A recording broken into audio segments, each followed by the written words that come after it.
that there is nothing less than zero. Well, you can't have something like, because it goes back to the idea of energy. You can't have negative energy or negative matter in the universe. So why did we when we say something is negative too, it has magnitude.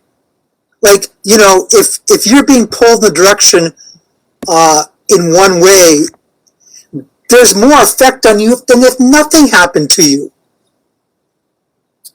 Like, zero is zero. There's nothing happening at zero. As soon as you have a number, and whether it's positive or negative, there is some magnitude to it. It is going to have some effect which is greater than zero.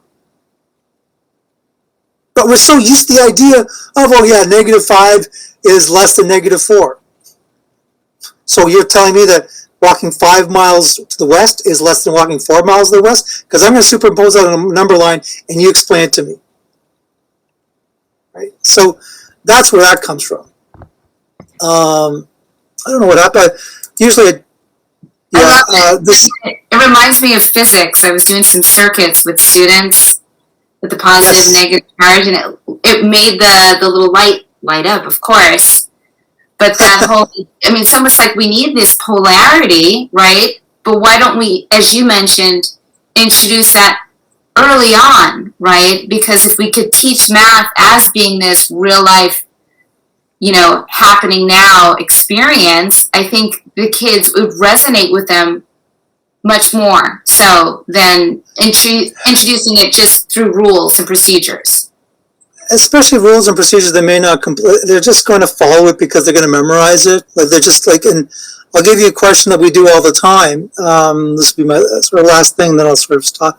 We can talk in the minute or two that's left. So here's a question. You have 4 loaves of bread and 5 people. How much bread does everybody get? Everyone gets 4/5, and the kids move on to the next question.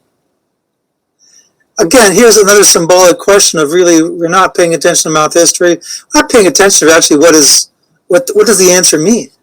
Like, why did you do this question? Because what I'm interested in is what does the distribution of bread look like?